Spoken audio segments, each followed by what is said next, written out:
معشوق part number 3۔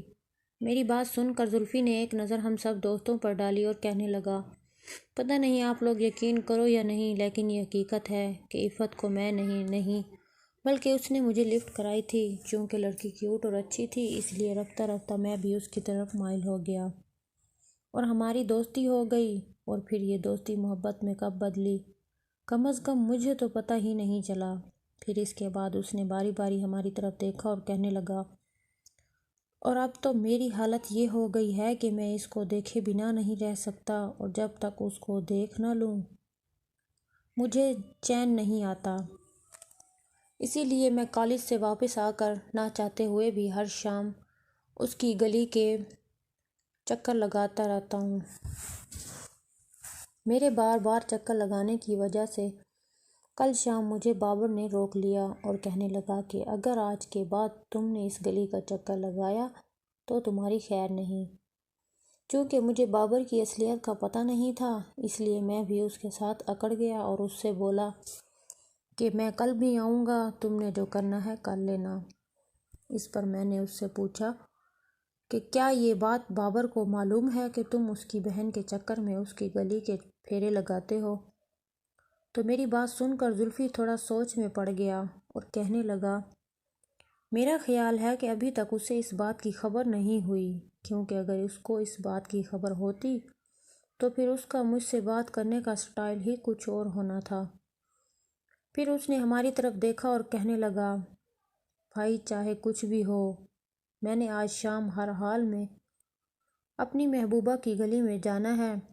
Zulfi کی بات سن کر میں نے ایک نظر اس کے چہرے کی طرف دیکھا تو مجھے اس کے چہرے پر اور خاص کر آنکھوں میں ایک خاص قسم کی دیوانگی کی جھلک نظر آئی۔ میری طرح باقی دوستوں نے بھی اس بات کو سمجھ لیا تھا کہ ہمارے ہزار منع کرنے پر بھی اس بندے نے اس گلی میں جانے سے باز نہیں آنا، اور اگر یہ اکیلا ادھر چلا گیا تو یہ بات پکی ہے کہ بابر کے ہاتھوں اس کی ہڈی پسلی ایک ہو جائے گی۔ اس لیے میں نے باری باری سب دوستوں کی طرف دیکھا اور پھر ہم نے آنکھوں ہی آنکھوں میں اس کے ساتھ جانے کا فیصلہ کر لیا۔ چنانچہ میں نے زلفی کو مخاطب کرتے ہوئے کہا، ٹھیک ہے یار، آج شام ہم تیرے ساتھ چلیں گے اور دیکھتے ہیں کہ بابر بین یک تمہارے ساتھ کیا کرتا ہے۔ میری بات سن کر زلفی کا چہرہ کھل سا گیا اور وہ بڑی بے یقینی سے میری طرف دیکھتے ہوئے کہنے لگا، آپ سچ کہہ رہے ہو نا بھائی؟ پھر اس کے بعد وہ تھوڑے ٹک بھرے لہجے میں کہ جس میں تھوڑا سا طنز بھی شامل تھا کہنے لگا، بھائی آپ کو تو پتہ ہے نا کہ بابر کس قدر خطرناک اور حرامی بندہ ہے۔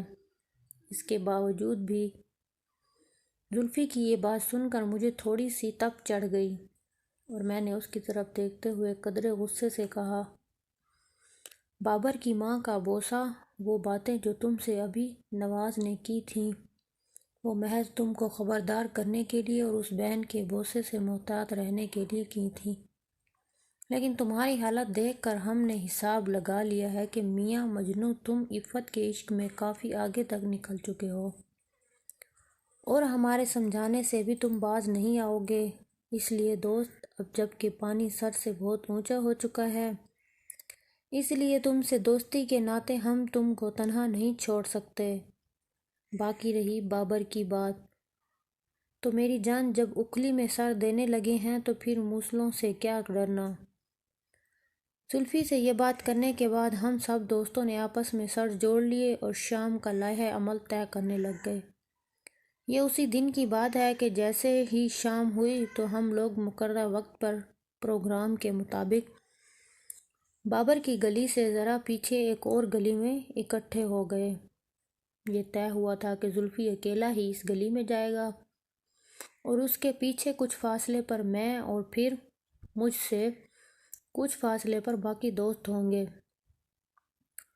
بابر پر ظاہر یہ کرنا تھا کہ ہم لوگ اتفاقاً ہی مل گئے ہیں، چنانچہ پروگرام کے مطابق زلفی آگے چلا گیا اور کچھ دیر انتظار کے بعد میں بھی اس کے پیچھے بابر کی گلی کی طرف چلا گیا۔ دیکھا تو بابر زلفی کا راستہ روکے کھڑا تھا اور ان دونوں میں کسی بات پر تکرار ہو رہی تھی۔ جیسے ہی میں ان کے نزدیک پہنچا تو بابر زلفی سے کہہ رہا تھا، اوئے باؤ، کل بھی میں نے تم کو منع کیا تھا کہ آئندہ تم نے اس گلی کا چکر نہیں لگانا، لیکن تم باز نہیں آئے اور آج پھر سے منہ اٹھا کے چلے آئے ہو۔ اس لیے میں تم کو آخری وارننگ دیتے ہوئے کہہ رہا ہوں کہ شرافت سے واپس چلے جاؤ، ورنہ ابھی بابر نے اتنی ہی بات کی تھی کہ میں ان کے سر پر پہنچ گیا اور کہا، کیا حال ہے زلفی، کہاں جا رہے ہو؟ تو زلفی نے مجھ سے کہا، بھائی میں کسی ضروری کام کے سلسلے میں اس گلی سے گزر رہا تھا، مگر یہ صاحب مجھے آگے جانے سے منع کر رہے ہیں اور کہہ رہے ہیں کہ میں ان کی گلی سے نہیں گزر سکتا۔ اس پر میں نے بابر کی طرف دیکھا اور بولا، بچہ ٹھیک کہہ رہا ہے۔ تو بابر نے میری طرف دیکھ کر قدرے درشت لہجے میں کہا، بابر میں تمہارا بڑا لحاظ کرتا ہوں، اس لیے تم اس معاملے میں نہ پڑو اور چلتے پھرتے نظر آؤ۔ میں نے بابر کی طرف دیکھتے ہوئے کہا، کیا کہہ رہے ہو تم؟ تو بابر نے بھی میری آنکھوں میں آنکھیں ڈال کر کہنے لگا، ماہر اپنا راستہ ناپو اور پرائے پھڈے میں ٹانگ مت اڑاؤ۔ اس کی بات سن کر میں تھوڑا آگے بڑھا اور بابر کی آنکھوں میں آنکھیں ڈال کر سخت لہجے میں بولا، بابر جی تم کو معلوم ہے نا کہ زلفی میرا دوست ہے اور پڑوسی ہے، اس لیے اس کا پھڈا میرا پھڈا ہے۔ اتنے میں ہماری ٹیم کے باقی ممبر بھی اس جگہ پہنچ گئے اور کہنے لگے، کیا بات ہے بابر جی؟ تو میں نے ان سے کہا کہ یار یہ بندہ بابر زلفی کو کہہ رہا ہے کہ وہ اس کی گلی میں نہیں جا سکتا۔ میری بات سن کر نواز تھوڑا آگے بڑھا اور بابر کی طرف دیکھتے ہوئے درشت لہجے میں بولا، کیوں نہیں جا سکتا؟ یہ اس کے باپ کی گلی ہے کیا؟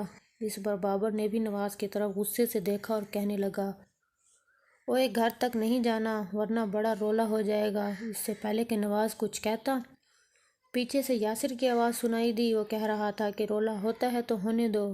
یاسر کی بات سن کر بابر ایک دم سے چونک گیا اور ہماری طرف دیکھتے ہوئے کہنے لگا، اچھا تو تم لوگ پروگرام بنا کر آئے ہو؟ پھر ایک دم گرم ہو کر اونچی آواز میں کہنے لگا، ہاں یہ میرے باپ کی گلی ہے، اس لڑکے میں ہمت ہے تو ذرا جا کر دکھائے۔ چونکہ ہم لوگ پہلے سے ہی پروگرام بنا کر آئے تھے، اس لیے بابر کی بات سنتے ہی میں نے اس کو بازو سے پکڑا اور سنبھلنے کا موقع دیے بغیر اس کے بازو کو پیچھے کی طرف کر کے پورے زور سے مروڑ دیا، جس کی وجہ سے بابر کے منہ سے ایک ہلکی سی آہ نکلی اور وہ گھوم کر میرے ساتھ لگ گیا۔ اس طرح اس کی بیک میری فرنٹ کے ساتھ لگ گئی۔ جیسے ہی میں نے بابر کو قابو کیا، پروگرام کے مطابق باقی سب دوست بابر کے آگے کچھ اس طرح سے گھیرا ڈال کر کھڑے ہوئے کہ دور سے دیکھنے والا یہی سمجھتا کہ جیسے ہم سب لوگ بابر کے آس پاس کھڑے اس کے ساتھ گپے لگا رہے ہیں۔ یہ ساری کارروائی چند ہی سیکنڈز میں ہو گئی اور پھر میں نے زلفی کی طرف دیکھا اور کہنے لگا، زلفی یار ذرا بابر جی کی باپ کی گلی کا ایک چکر تو لگا کر آ۔ میری بات سن کر زلفی کہنے لگا، ابھی لو استاد، اور اس کے ساتھ ہی بابر کی طرف دیکھتا ہوا وہ اس کی گلی کی طرف چلا گیا۔ جیسے ہی زلفی نے بابر کی گلی کی طرف قدم بڑھایا، بابر نے پیچھے سے اپنا بازو چھڑوانے کی بھرپور کوشش کی۔ چونکہ میں اس قسم کی اقدام کی پہلے سے ہی توقع کر رہا تھا، اس لیے میں نے اس کے بازو کو ایک اور مروڑا دیا اور پیچھے سے ڈگی پر اپنا گھٹنا مارتے ہوئے بولا، نہ میری جان، ابھی تم بچے ہو، آرام سے کھڑے رہو، اب اگر اور زور لگانے کی کوشش کی تو تمہارا یہ بازو ٹوٹ بھی سکتا ہے۔ میری بات سن کر بابر پھنکارتے ہوئے بولا، ماہر یہ تم اچھا نہیں کر رہے، مجھے چھوڑ دو ورنہ۔ لیکن میں نے اس کی بات سنی انسنی کرتے ہوئے اس کے بازو پر اپنی گرفت مزید ٹائٹ کر دی۔ یہ دیکھ کر بابر میری گرفت سے نکلنے کے لیے تھوڑا سا کسمسایا، لیکن میری مضبوط گرفت دیکھ کر وہ بس کسمسا کر رہ گیا اور پھر اپنا منہ پیچھے کی طرف کر کے بولا، یہ بات تمہیں بہت مہنگی پڑے گی۔